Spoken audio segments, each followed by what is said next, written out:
അയാളങ്ങ് കളിക്കുക. അല്ലാതെ റൊണാൾഡോയ്ക്ക് പിന്നെ വേറെ സാധനമുണ്ട്. റൊണാൾഡോ ഒരു 1000 ഹെയർ സ്റ്റൈൽ ഇറക്കിയിട്ടുണ്ട്.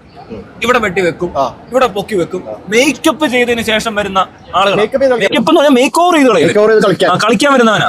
അവൻ കുറെ ബോഡി ഉണ്ടാക്കി വെക്കും. ശരിയാ, ഹെൽത്ത് ഒക്കെ വേണം, സംഭവം ശരി. പക്ഷെ ഇതിന് ഇത്രയും മാർക്കറ്റ് ചെയ്യുന്നില്ല. മെസ്സി എവിടെ ഇതുവരെ ചെയ്യുന്നത്? മെസ്സി താൻ ഹെയർ സ്റ്റൈൽ ഒരു താടിയും വളർത്തി, ഒരിടയ്ക്ക് ഒരു താടി വളർത്തുന്നു, പുള്ളി താടി വളർത്തി. അത് ഇടയ്ക്ക് കാരണം ഒന്ന് വെട്ടുന്നുണ്ട്. അപ്പോഴും മെസ്സി ഇങ്ങനെ ഇരിക്കുക. അതെ, പുള്ളി ആദ്യം ഒന്ന് പറയും കുറച്ച് വെട്ടിയാൽ മതി. അത് കഴിഞ്ഞല്ലോ. അത് കഴിഞ്ഞാൽ പിന്നെ മൊത്തം ആലോചനയാ. ബോൾ കൊണ്ട് അങ്ങോട്ട് പോകുന്നു, ഇങ്ങനെ ചാടുന്നു, മറിയുന്നു, ഇങ്ങനെ ട്രിക്ക് ആലോചിക്കുന്നു. ഓഹോ. അപ്പൊ ഇവിടെ റൊണാൾഡോ ഇരുന്നോണ്ട് പറയാം, ഞാൻ ഏറ്റവും നല്ല കളിക്കാരൻ. മെസ്സി ഇങ്ങനെ ആരും തട്ടും. ആരോ ലോകത്ത് ഏറ്റവും നല്ല കളിക്കാരൻ ഇയാളാ. പണി കഴിഞ്ഞല്ലോ. ഇവൻ ആലോചിച്ചിരിക്കും. ഇവൻ അതിനകത്ത് താല്പര്യമില്ല. മേക്കപ്പ് ഇടാൻ സമയമൊന്നും കൊടുക്കുന്നൊന്നുമില്ല. പുള്ളി ഇപ്പൊ പിടിച്ചിരുത്തിയാലും എന്തെങ്കിലും ചെയ്താൽ ചിലപ്പോൾ ചെയ്യാൻ പറ്റുമായിരിക്കും. പക്ഷെ മെസ്സി പറയാത്തോണ്ട് ചെയ്യാത്ത. മെസ്സി പറയുന്നില്ല എനിക്ക് ഇങ്ങനെ ഹെയർ സ്റ്റൈൽ വേണം. അങ്ങനെ എങ്ങാനും പറഞ്ഞാൽ മെസ്സിയുടെ ഹെയർ സ്റ്റൈൽ ആയിരിക്കും ലോകത്ത് ഏറ്റവും ടോപ്പ് ഹെയർ സ്റ്റൈൽ. അവന്റെ മുടി പോലൊന്നും അല്ല. ഇവിടെ മെസ്സിയുടെ മുടിയൊക്കെ സൂപ്പർ മുടിയാ. അതിനെ ലുക്കിലേക്ക് ആക്കി എടുക്കാനൊക്കെ പറ്റും. എടാ എത്രയോ വഴി കിടക്കുന്നവരെ വിളിച്ചോണ്ട് പോയി മേക്ക് ഓവർ ചെയ്തിട്ടുണ്ട് എന്ന് പറഞ്ഞ പോലെ റൊണാൾഡോയെ കുറിച്ച് മേക്കപ്പ് ആൾക്കാർ ചെയ്യുന്നത്. റൊണാൾഡോ മേക്ക് ഓവർ ചെയ്യുവാന്ന്. ഏതൊരു ഷോയ്ക്ക് വന്നിരിക്കുക. അപ്പൊ അവര് ചോദിക്കണം എന്താ പരിപാടി, റിട്ടയർമെന്റിനെ കുറിച്ച് ചോദിക്കാം. റിട്ടയർമെന്റ് ആലോചിക്കുന്നില്ല. ഏതോ റിട്ടയർ ആണെങ്കിൽ എനിക്ക് അടുത്ത പ്ലാൻ ഉണ്ട്. I'm going to be an actor. Actor ആവാൻ പോകുന്ന പുള്ളി. കാരണം എന്താ വെച്ചാൽ പുള്ളിയുടെ മറ്റേ തക്ക അടിപൊളിയാണ്. പുള്ളി ഇങ്ങനെ കാണിക്കണം. I can be an actor. അപ്പൊ ചുമ്മാ അല്ലേ ഈ വാണ ഫാൻസ് ആയിരിക്കും ഇവന്റെ അല്ലേ? അതാണോ ശരിയാണോ? ഫുട്ബോൾ കളിക്കാൻ ആരെങ്കിലും റൊണാൾഡോ ഫാൻ ആയിട്ട് മെസ്സി ആയിട്ട് താരതമ്യം ചെയ്യും. താനൊന്നും ആലോചിക്കും. അത് ശരിയാ. അത്ര പൊട്ടന്മാരായിരിക്കും ഇവന്റെ ഫാൻസ് കേട്ടോ. അതെന്തൊരു താരതമ്യം. അത് താരതമ്യം ചെയ്യാൻ വേണ്ടി താരതമ്യം ചെയ്യുന്നോ? അത് തന്നെ. മെസ്സിക്ക് എതിരെ കൊണ്ടൊരാളെ വെക്കാൻ ഇവർക്ക് ശരിക്കും ബാക്കിയുള്ളതിൽ ഭേദം എന്ന് പറയാൻ 2ാം സ്ഥാനം കൊടുക്കാം അല്ലേ? 2ാം സ്ഥാനം കിട്ടത്തില്ല. 2ാം സ്ഥാനം കിട്ടില്ല. വേറെ പ്ലേയേഴ്സ് പല നമ്പറുകളുണ്ട്. നെയ്മർ ഇയാളെ പോലൊന്നുമില്ല. ശരിയാടോ.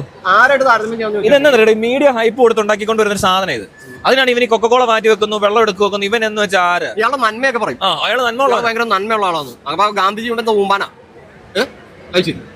അതന്നെ ചുമ്മാ സീൻ. ഓരോ സമയത്ത് ഓരോ ഒപ്പിക്കല്. നന്മയുള്ള എന്തോരം ആൾക്കാരുണ്ട്. നന്മയെന്ന് പറയാൻ ഉദ്ദേശിക്കുന്നത് മാത്രമല്ല ആറാട്ടം. അയ്യോ എടാ ഇതേക്ക്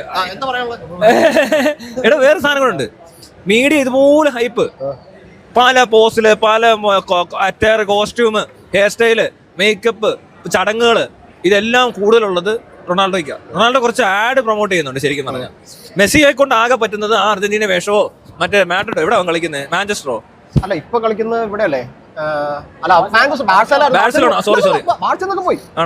അമേരിക്കൻ ക്ലബ്ബിലാണ് കളിക്കുന്നത്. ഏതെങ്കിലും ക്ലബ്ബിലെ കളിക്കുന്ന ജേഴ്സിയിലായിരിക്കും ഇവനെ കൂടുതൽ കാണുന്നത്. അല്ലാതെ കോട്ട് സൂട്ട് ഇട്ട് മോഡലാക്കി നിർത്താൻ മെസ്സിക്ക് സമയമില്ല. ഇവൻ അതിനൊക്കെ സമയമുണ്ട്. ഈ റൊണാൾഡോ മറ്റേ അമേരിക്കയുടെ വെറുതെ ഷോപ്പിംഗ് നടത്തി നടക്കുക. സെലിബ്രിറ്റി സ്റ്റാറ്റസ് ഒന്നും അങ്ങനെ എടുക്കുന്നില്ല. പുള്ളി അതൊന്നും ബോധമല്ല. ഇവിടെ മറ്റൊരു മേക്കപ്പ് ചെയ്ത് രാവിലെ ഇരുന്ന് ഒരുങ്ങുമായിരിക്കും അല്ലേ? റൊണാൾഡോ ആയിട്ട് എഴുന്നേക്കുന്നത്. ഉറങ്ങുമ്പോഴും റൊണാൾഡോ ആയിട്ട് കിടന്ന് ഉറങ്ങുമായിരിക്കും. റൊണാൾഡോ ഉറങ്ങട്ടെ. അങ്ങനെ ഏതെങ്കിലും ഇത് നിർത്തും, എഴുന്നേറ്റ് വരും. ഞാൻ തുമ്മി എഴുന്നേക്കുന്ന പോലെ ആ സാധനമൊക്കെ എന്തുവാണ് ശരിക്കും? ഉടനെ കുറെ പോഴന്മാര് ഈ സ്റ്റൈല് കാണിക്കാനൊക്കെ നടക്കുന്ന ടീംസ് ഉണ്ടല്ലോ. ഈ സിനിമയുടെ രീതിയിൽ കാണുന്ന ആൾക്കാരുണ്ട്. ഇതൊരു ഗെയിമായിട്ടല്ല അവർ കാണുന്നത്. അവർക്കെല്ലാം ഒരു സ്റ്റാർ, മറ്റേ മേക്കപ്പ്, ആള് ലുക്ക്, ഷോ, സ്റ്റൈല്, സിനിമാറ്റിക് ഒരു പ്ലെയർ ആണ് റൊണാൾഡോ എന്ന് തോന്നുന്നു. പിന്നെ വേറെ കാര്യമുണ്ട്, അവനെ ചാടി ഹെഡ് ചെയ്തത് ആർക്കും പറ്റത്തില്ല. അത് ഏറ്റവും കളന്നു. അത്രയോ ഉയർത്തി ചാടി ഹെഡ് ഗോൾ. ഹൈ ജമ്പിലൊക്കെ പങ്കെടുക്കണം. അവൻ എടോ ചെയ്യുന്നുണ്ട്. സമ്മാനം മേടിക്കണം. മൈക്ക് അവിടെ ഉണ്ടോ? മറ്റേത് കിട്ടും. ഒളിമ്പിക്സ്. ഒളിമ്പിക്സിൽ പോയിട്ട് കാര്യമില്ല. ചാടിയിട്ട് എന്താ കാര്യം? അത് പറ്റത്തില്ല. അവിടെ ചെന്നാൽ അതിലും വലിയ ചാട്ടക്കാരാ. ഫുട്ബോളിൽ ചാടുന്ന ഇവനാ. അതൊരു കാര്യമാണ്. ചാടി ഹെഡ് ചെയ്ത് കയറാൻ പണിയാ. പിന്നെ കുറെ കൊണ കാണിക്കും. ഫുട്ബോൾ കളിക്കാർ ഒളിമ്പിക്സോ? അപ്പൊ ഒളിമ്പിക്സുകാർ എന്ത് നടത്തും? ഫുട്ബോൾ നടത്തട്ടെ. ഓഹോ, ഒളിമ്പിക്സുകാർ ഫുട്ബോൾ നടത്തുമ്പോൾ ഫുട്ബോൾ കളിക്കാരെ ഒളിമ്പിക്സ് നടത്തും. അല്ല, അതിന്റെ ആവശ്യമില്ല. അല്ലെങ്കിൽ ഫുട്ബോൾ കളിക്കാരുടെ ഒളിമ്പിക്സുകാർ നടത്തിയാൽ മതി. എടാ ഇതൊന്നും വേണ്ട, അതിന്റെ ആവശ്യമില്ലടോ. ഒളിമ്പിയൻ അന്തോണിയാത്ത വിളിക്കാം. അതെന്നാ നല്ലതായിരിക്കും. അപ്പൊ ഈ പറഞ്ഞ പോലെ എന്തെല്ലാം രീതി നോക്കിയാലും ഈ പറഞ്ഞ റൊണാൾഡോ വളരെ മീഡിയ ഹൈപ്പും പല അഡ്വർടൈസ്മെന്റ്സും പല പ്രൊമോഷനും ഭയങ്കര ആർട്ടിഫിഷ്യലാണ്, റിയൽ അല്ല. അത് പോരാ. അത് ഫുട്ബോൾ പ്രേമികൾക്ക് ഒരിക്കലും ഞാൻ ഒരു കാര്യം കളിക്കുന്നിടത്ത് പോലും ചെയ്യാൻ പാടില്ല. അങ്ങനെ ചെയ്തത് അയാളെ ഈ റൊണാൾഡോ കളിയാക്കുന്ന പോലെ റൊണാൾഡോയെ കളിയാക്കാനുള്ള ഉണ്ട്. സ്വന്തമായിട്ട് ഒരാൾ നടന്ന് ലോകം മുഴുവൻ നടന്ന് പറയാന്ന് അത് വേറെ വിഷയം. അതായത് അയാൾ ലോകം മുഴുവൻ എനിക്ക് തോന്നുന്നു അവരാ ഇത് ചെയ്തെന്ന് തോന്നുന്നു.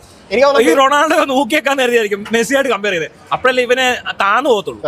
അല്ലെങ്കിൽ ഇവൻ വലിയ സംഭവമാണെന്ന് വിചാരിച്ചു ഒരു സൈഡിൽ കൂടെ പോയാൽ നല്ല കളിക്കാൻ എംബാപ്പയെ പറ്റിയൊക്കെ നമ്മൾ പറഞ്ഞ പോലെ പറഞ്ഞാലോ. പോർച്ചുഗലിന്റെ കളി ഉണ്ടായിരുന്നു, ഞാനിന്ന് കണ്ടു.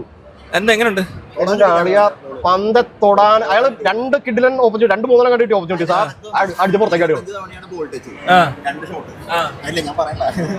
എന്നറിയോടാ, ഞാനിത് കാണാറില്ല ഇപ്പൊ. ഞാൻ ഈ സിനിമ, സീരിയല്, ഫുട്ബോള്, ഇപ്പൊ പാട്ട് കേക്കല്, അങ്ങനത്തെ പരിപാടിയൊക്കെ നിർത്തി. ഞാനിപ്പോ ആത്മീയതയിലേക്ക് എത്തിക്കൊണ്ടിരിക്കുകയാണ്. സ്പിരിച്വൽ ആണ് ഇപ്പൊ എല്ലാം. ഇതെല്ലാം ഞാൻ ഇങ്ങനെ ഇരുന്ന് സെൽഫ് ലവ് അതൊക്കെ ആക്കി. ഓപ്പറേഷൻ തൂഫാൻ സെൽഫ് ലവ് അറിയില്ലേ? അതൊക്കെയാ സെൽഫ് ലവ് ഇങ്ങനെയാണ്. സെൽഫ് ലവ് സെൽഫ് ലവ് കാണിച്ചിട്ടെ. അല്ലല്ല, വേറെ സെൽഫ് ലവ് ഉണ്ട്. സെൽഫ് എല്ലാം ഉണ്ട്. ഇത് ക്യൂട്ട് ആൻഡ് സെക്സി അല്ല, cute and self love. Cute self love ഇങ്ങനെ ഇരിക്കും, ഇങ്ങനെ കാണിച്ച കണ്ണാടി നോക്കിയിട്ട് ഇങ്ങനെ കാണിക്കുമോ? വേണ്ട, തൊടണ്ടോ, ടച്ച് വേണ്ടോ. ഇതിനകത്ത് ടച്ച് ഇൻവോൾവ് അല്ലേ? ചുമ്മാ ഇങ്ങനെ നോക്കിയിരുന്നാൽ നമുക്ക് എവിടെ വേണമെങ്കിലും പോയി നോക്കിയിരിക്കാം. കണ്ണാടിയൊക്കെ നോക്കിയിരിക്കുന്നതൊക്കെ ഏതാണ്ട് അസുഖ, മെന്റൽ ഡിസോർഡറാ. അതാണ് ഈ സെൽഫ് ലവ് എന്ന് ഈ സെൽഫ് ലവ് മൂത്ത് എന്ത് ചെയ്യും? നാർസിസ്റ്റിക് ആവും അല്ലേ? നാർസിസ്റ്റുകൾ ഭയങ്കര രസമാട്ടോ. നാർസിസ്റ്റുകൾ എനിക്ക് ഇഷ്ടമാണ്. നാർസിസ്റ്റുകൾ രസം എന്ന് പറഞ്ഞാൽ നാർസിസ്റ്റുകൾ ഒരേ സമയം ഭയങ്കര കെയറിങ്ങും അതേസമയം തന്നെ ഭയങ്കര മറ്റേതോ ഏതാ. അതായത് അവരുടെ പരിപാടികൾ നടക്കുന്നില്ലെങ്കിൽ അവരുടെ നിലപാട് കിട്ടില്ല. അങ്ങനെ വേണം, എന്നാലും ഇവിടെ സർവൈവ് പറ്റുള്ളൂ. ഞാൻ പറയണം, മനുഷ്യന്മാരെ എല്ലാവരും നാർസിസ്റ്റുകളായിരിക്കണം എന്റെ അഭിപ്രായം, എല്ലാ മനുഷ്യരും. അപ്പൊ ഇവിടെ കാര്യങ്ങളൊക്കെ ഓക്കെ ആയിരിക്കും. അല്ലാതെ വെറുതെ നമ്മൾ ഈ ഒരാൾ അവൻ നാർസിസ്റ്റ് ആണെന്ന് പറയുന്നതിൽ പ്രത്യേകിച്ച് കാര്യമൊന്നുമില്ല. അവൻ നാർസിസ്റ്റ് ആണല്ലോ, അപ്പുറത്തെ നാർസിസ്റ്റ് നമ്മളാവണമെന്നാണ്. നമ്മൾ നാർസിസ്റ്റ് ആവണം, മറ്റേ നമുക്ക് അങ്ങനെ ആവാൻ പറ്റത്തില്ലടോ. അതങ്ങനെ ആകുന്നതല്ല, അങ്ങനെ ഉള്ളതാ. ഞാൻ പലരോടും പറയാറുണ്ട്, ഇത് നീ ചെയ്യുന്ന ഈ പണി എനിക്ക് തിരിച്ചു ചെയ്യാൻ പറ്റുന്നില്ല. നമ്മളെങ്ങനെ കരുതി കൂട്ടിയിരുന്ന് ചെയ്യും? നമുക്ക് അതിന് സമയമില്ലല്ലോ, നമ്മൾ അതിനോട് താല്പര്യമില്ല. നമ്മൾ ഈ താല്പര്യത്തെ കാര്യങ്ങൾ ചെയ്യത്തില്ല ഒന്നാ ആരും. അത് വെറുതെ പറയുന്ന അല്ലെ. ജോലി പോലെ ഒരു സ്ഥലത്ത് പോയിരുന്നിട്ട് ഇങ്ങനെ അത് തന്നെ ചെയ്ത് പ്രാക്ടീസ് ചെയ്താവാൻ പറ്റും. ജോലി താല്പര്യം ഇല്ലാത്ത ജോലികൾ, എനിക്ക് താല്പര്യമില്ലാത്ത ജോലി എന്താണെന്നറിയോ? സർജറി ചെയ്യുന്നത് എനിക്ക് ഇഷ്ടമല്ല. അതുപോലെ തന്നെ രോഗികളെ ചികിത്സിക്കുന്നത് എനിക്ക് ഇഷ്ടമല്ല. വലിയ വലിയ ബിൽഡിങ്ങുകളുടെ പ്ലാനോ പാലത്തിന്റെ പ്ലാനോ അതൊന്നും എനിക്ക് ഇഷ്ടമല്ല വരയ്ക്കുന്നത്. മനസ്സിലായോ? അതുകൊണ്ട് ഞാനിത് വേണ്ടെന്ന് വെച്ചു. എനിക്ക് ഇഷ്ടമല്ല, താല്പര്യമില്ല, ഒരു താല്പര്യമില്ല. ഒരു ബോഡിക്ക് ഇങ്ങനെ കീറിയിട്ടൊക്കെ അതൊക്കെ എടുത്തിട്ട് അത് നടക്കുന്നത് എനിക്കൊണ്ട് പറ്റത്തില്ല. പിന്നെ അതുപോലെ തന്നെ ഈ സോഫ്റ്റ്വെയർ ഉണ്ടാക്കാനായിട്ട് കോഡ് അത് ഇതൊക്കെ എഴുതിയിരിക്കുക, അതും എനിക്ക് പറ്റത്തില്ല. അതെനിക്ക് ഇഷ്ടമല്ലാത്തതുകൊണ്ടാണ് ഞാനത് ചെയ്യാൻ.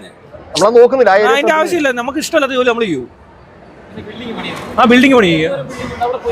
അതെ, ഇത് ഇത്രയും ബിൽഡിംഗ് കിടക്കുമ്പോൾ നമ്മൾ അവിടെ അങ്ങനെ കയറി ഇരുന്നാ പോലെ കൂടുതൽ ഓൾറെഡി. അപ്പൊ നമ്മുടെ ഒരു ബിൽഡിംഗ് പണിയാൻ വേണ്ടി ഇറങ്ങിത്തിരിക്കുന്നത് ശരിയല്ല.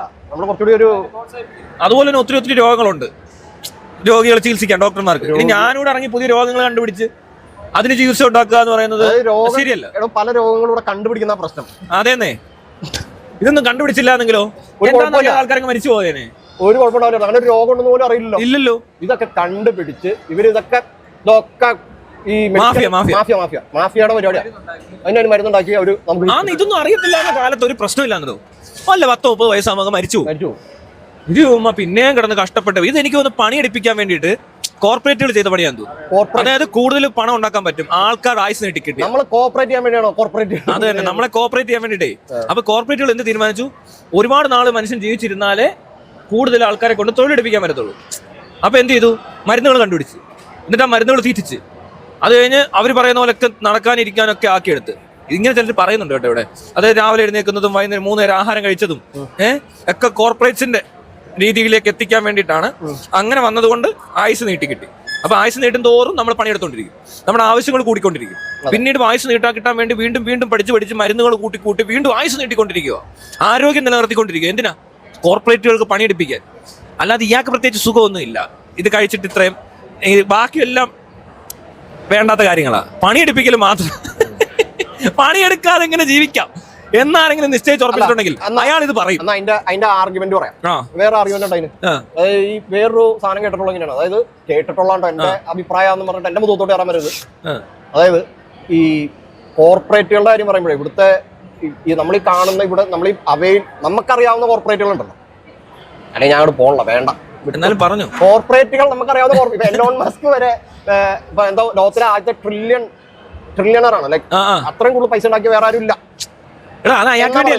അല്ല, അതാ രസം, എന്തിനു വേണ്ടിയാണെങ്കിലും. അപ്പൊ അയാള് പൈസ ഉണ്ടാക്കി എന്ന് പറഞ്ഞ് നമ്മൾ കാണുന്ന പൈസക്കാരനായിട്ടുള്ള ഏറ്റവും വലിയ പൈസക്കാരൻ എലോൺ മസ്ക് ആണ്.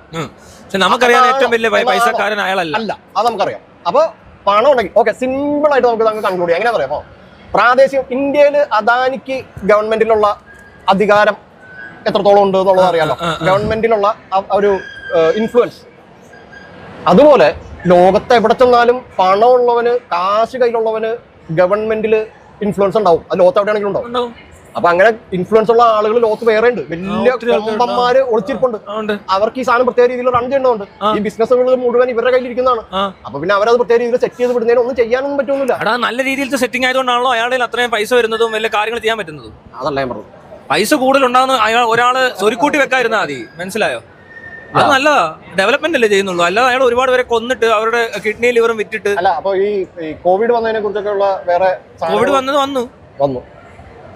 നന്നായി. വാക്സിനേറ്റഡ് ആയ ആളുകൾക്ക് ഒരു കുഴപ്പമില്ല. ബ്ലഡ് ക്ലോട്ടിംഗ് ആവുന്നുണ്ട്. കൂടുതലായിട്ടുള്ള പഠനങ്ങൾ ഇതൊക്കെ മുൻകൂട്ടി പറഞ്ഞിരുന്ന കാര്യങ്ങളാണ്. മുൻപേ പ്ലാൻ ചെയ്ത സാധനങ്ങൾ ഇതിന് മുമ്പേ പറയുന്നുണ്ട് കോവിഡ് വരുമെന്ന്. പാൻഡമിക് സമയം വരാനിരിക്കുന്നുള്ളൂ എന്ന് ഇതിന് മുമ്പുള്ള ആളുകൾ പറഞ്ഞത് ഇവിടെ കിടപ്പുണ്ട്. കോവിഡ് എന്ന് പറയുന്നു, അതൊക്കെ എങ്ങനെ പറയാ, മുൻകൂട്ടി പറയാ, അതെങ്ങനെയാണ്? അങ്ങനെ സാധനം വരാൻ സാധ്യതയുണ്ടെന്ന് പറയാൻ പറ്റുന്നുണ്ടെന്നല്ല പറയുന്നു. വരും എന്ന് തന്നെ പറഞ്ഞോട്ടെ, അങ്ങനെ പറയാൻ പറ്റും. പ്ലാനാണ്, അങ്ങനെയാണ് എക്സിക്യൂട്ട് ചെയ്യാൻ പോകുന്നത് പറഞ്ഞത്. എല്ലാരും വീട്ടിൽ കയറ്റി, ഗവൺമെന്റുകൾ എല്ലാരും വീട്ടിൽ കയറ്റി ഇരുത്തും, ഇത് നടക്കാൻ പോകുന്നത് എന്ന് പറയുന്ന കണ്ടന്റുകൾ, ഐ മീൻ വീഡിയോസ് യൂട്യൂബിലൊക്കെ പണ്ടെടുത്തൊക്കെ കിടപ്പുണ്ട്. അങ്ങനെ കിടന്നോട്ടെ, അതിനെന്താ? അപ്പൊ അതെന്താണെന്ന് ചോദിക്കുന്നത്. എന്താ വീട്ടിൽ നേരത്തെ പറഞ്ഞ സാധനം ശരിയാവില്ല ഞാൻ ചോദിക്കുന്നത്. എടോ, അതുകൊണ്ട് ദോഷമൊന്നുമില്ല. ഇപ്പൊ ഞാൻ കാര്യം പറയട്ടെ, ഒരു പ്രത്യേക സാധനം കളയാൻ ഉദ്ദേശിച്ചെന്ന് വിചാരിക്കുക, എന്തെങ്കിലും ഒരു സാധനം ഇതിനകത്ത് കുറച്ചുപേര് മരിച്ചെന്നല്ലേ ഉള്ളൂ, ബാക്കി ജീവിച്ചിരിക്കുന്നവരുടെ സുഖമായിട്ട് ജീവിച്ചിട്ടുണ്ടല്ലോ. എനിക്കൊരു കുഴപ്പമില്ല കോവിഡ് വന്നതിൻ്റെതായിട്ട് ഒരു പ്രശ്നമില്ല. പിന്നെ ഉണ്ടായി ഇതിന്റെ വാക്സിൻ വരുന്നു. വാക്സിൻ വന്നു കഴിഞ്ഞാൽ അതിനോടൊപ്പം ഡെവലപ്മെന്റ് നടന്നേക്കുന്നത് ക്യാൻസറിന്, സ്കിന്ന്, പ്രോസ്റ്റേറ്റിസ്, പിന്നെ ഏതാ യൂട്രസ് ക്യാൻസറോ ഏതാണ്ട് 3-4 ടൈപ്പ് ഓഫ് ക്യാൻസറിന് ക്യൂർ വരെ ആയി. അത് ഈ ടെസ്റ്റ് ഇത്രയും മാസമായിട്ടുള്ള എന്താ പറയാ റിസർച്ച് നടന്നപ്പോ അങ്ങനെയാ നടന്നത്. അങ്ങനെയല്ല പറയുന്നത്, അതിപ്പോ തിരിച്ചു പറയുന്നവരുണ്ടോ? എടുത്തു വെച്ചിരുന്ന സാധനങ്ങൾ ഒരു പ്രത്യേക ഘട്ടത്തിൽ കഴിഞ്ഞപ്പോൾ ഇത് മൊത്തത്തിൽ ഇത് എല്ലാവരും അറിഞ്ഞല്ലോ. അങ്ങനെ പറ്റത്തില്ലടോ. അത് ഇവർക്ക് ഇത്രയും ഇത് ചെയ്യണം, റിസർച്ച് ചെയ്യാനായിട്ട് അത്രത്തോളം സാമ്പിൾ വേണം. അതിന് ഫാസ്റ്റ് ആയിട്ട് റിസർച്ച് നടക്കണമെന്നുണ്ടെങ്കിൽ അത്രയും ഫണ്ടിങ് വരണം. അപ്പൊ എന്ത് ചെയ്യും, കൊറോണ പോലത്തെ സമയത്ത് ഭയങ്കര മാസമായിട്ട് ഫണ്ടും വന്നു, പോരാത്തതിന് സാമ്പിൾസ് കിട്ടും. മനുഷ്യനെ അത്രയും ടെസ്റ്റ് ചെയ്യാനും ഇത്രയും സാമ്പിൾ വരുവാ. എല്ലാം കൂടെ ഒന്നിച്ച് നടന്നപ്പോ ഭയങ്കര ഫാസ്റ്റ് ആയിട്ട് മനുഷ്യന് മൊത്തം വേണ്ട ഒരു പ്രശ്നം, ഡെവലപ്മെന്റ് ഫാസ്റ്റ് ആയി. ലോകത്തെ നമ്മളൊക്കെ കടത്തിലാന്ന് പറയുന്നത്, എല്ലാരും കടത്തില്ല. ലോകത്തെ എല്ലാ രാജ്യങ്ങളും കടത്തില്ല, അമേരിക്കയുടെ കടത്തില്ല. എന്റെ ചോദ്യം ഇതാ, ആരോടാ ഇവര് കടം, എന്ത് കടം? ആരോട് കടം മേടിച്ചതല്ലേ? അമേരിക്ക എവിടെ കടം മേടിക്കുന്ന അറിയണം. അമേരിക്ക ആവശ്യത്തിന് ഡോളർ അടിച്ചിറക്കുന്നവരാ. വേൾഡ് ബാങ്ക് അല്ലേ? അപ്പൊ വേൾഡ് ബാങ്കിന്റെ മുതലാളി ആരാ? വേൾഡ് ബാങ്കിന്റെ മുതലാളി വേൾഡ് വലിയ പുള്ളിയല്ലേ? നമ്മൾ ഉദ്ദേശിച്ചല്ലേ വേൾഡ് ടീമാന്ന് പറയത്തില്ലേ? ഇവൻ വേൾഡ് അവിടെ ഒരു കൊച്ചു നല്ല കൊച്ചു വന്നിരുന്നു, അതിനെ നല്ല രസമുണ്ടാണ്. അവിടെ അല്ല, അപ്പുറത്ത് നല്ല അതിനെ കാണിക്കരുത്, പെങ്കൊച്ചിനെ കാണിക്കരുത്. നമ്മൾ പറയും അവിടെ ഒരു നല്ല കൊച്ചു വന്നിരുന്നു, നമ്മൾ വായ നോക്കുകയാണ്. അങ്ങനെ നോക്കുന്ന വായിൽ നോക്കുന്ന അല്ലടോ വായ നോട്ടം. ഞാൻ ശരീരം മുഴുവൻ അങ്ങനെ ശ്രദ്ധിക്കാറുണ്ട്. ഞാൻ പ്രത്യേക ഏരിയകളാണ് കൂടുതൽ ശ്രദ്ധിക്കാറ്. ആണോ? അങ്ങനെ പറയരുത്, അത് പൊളിറ്റിക്കലി ഇൻകറക്റ്റ്. മാറിടത്തിലേക്ക് ശ്രദ്ധയോടെ നോക്കി, അങ്ങനെയല്ല, നിതംബത്തിന്റെ സൗന്ദര്യം ഞാൻ ഒപ്പിയെടുത്തു. എന്നിട്ട് തുപ്പി വെച്ചു. ആര്? ആരടാ? പാലക്കാരനോ? ഓ അങ്ങനെ. ഓ, പാലക്കാരന്റെ ഒക്കെ അവസ്ഥയാണ് ഞാൻ ആലോചിക്കുന്നത്. പാലക്കാരന് മനസ്സിലാവുന്ന രീതി, സമ്മതിക്കണം അവനെ. അവൻ ഒരു കാര്യം പറഞ്ഞപ്പോൾ മനസ്സിലാക്കിയതാ.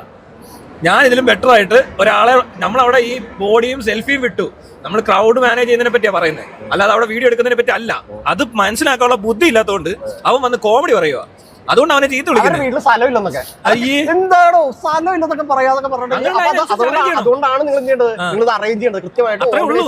അതിനകത്ത് ഓൺലൈൻ മീഡിയ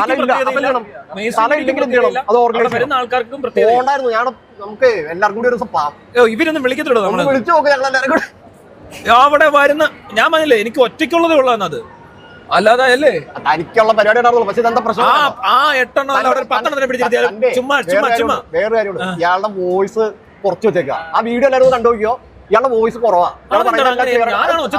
വെക്കുന്നത് അതെന്താ അങ്ങനെ വെക്കുന്ന ആ കേക്കരുത്, അത്രയും കേക്കരുത്. ഇതാണ് മീഡിയ. എന്ത് കേൾപ്പിക്കായിരുന്നു എന്ത് ചെയ്യാൻ? അല്ല അത്രയും കേട്ടാ മതി. അല്ല അവസാനം ഞാൻ ചില സ്ഥലത്ത് പറയുന്നുണ്ട് ഇത് അങ്ങനല്ല, അപ്പൊ അതിന്റെ അവസാനം പറഞ്ഞ സാധനമൊക്കെ മിസ്സാകുന്നു. അതെങ്ങനെ മിസ്സായി അതെനിക്ക് പിടികിട്ടുന്നില്ല. ഞാനത് ചോദിച്ചു, മമ്മൂട്ടിയാണ് മരിക്കുന്നെങ്കിൽ ഈ അവസ്ഥ പോലീസും വളരെ വൃത്തിയായിട്ട് മാനേജ് ചെയ്യും, മനസ്സിലായോ? അപ്പൊ എന്താ ഇതിന് ഗ്രേഡ് ഉണ്ടോ?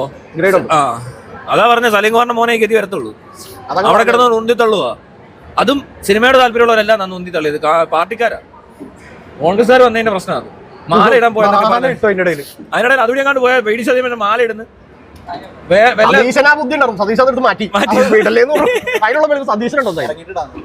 അതെ മയിലും വന്നേക്കുവാ നാണം കെടുത്താനായിട്ട്. നാട്ടുകാർ ഓൾറെഡി പൂക്കിന്റെ കൂടെ ചൂക്കി വെച്ചേക്കുവാ. കഷ്ടമുണ്ട് ഇമാര്. പിന്നെ കേരളം ഭരിക്കുന്ന എടാ എന്നിട്ടേ ഈ പുള്ളി പറയുന്നത് അറേഞ്ച് ചെയ്യാൻ പറ്റുന്നില്ലെന്ന്. ഞാൻ പറഞ്ഞു ഇത് അറേഞ്ച് ചെയ്യാൻ പറ്റുന്നത്. ഈ പൊട്ടം പറഞ്ഞ കേട്ടോ. അതെങ്ങനെയോ ഇങ്ങനെ എനിക്ക് ഇരിപ്പൊക്കെ കാണണ്ട, താടിയൊക്കെ മറ്റേ അവിടെ ബ്യൂട്ടി പാർലറിൽ പോയിട്ടാ വന്നേക്കുന്നത്. ഹെഡ് ആൻഡ് ഫേസ് ബൈച്ചേണ്ട അവിടെ, അല്ല ബീച്ചേണ്ട അവിടെ. നമ്മളവിടെ പോലുണ്ട് വല്ലപ്പോഴൊക്കെ. പക്ഷെ ഇത്രയും ഷേപ്പ് ചെയ്യാറില്ല. ഇവിടെ ഒരു കളറ് ജാക്കറ്റ് ഒക്കെ ഇട്ട് അയ്യോ മണ്ണത്തരം.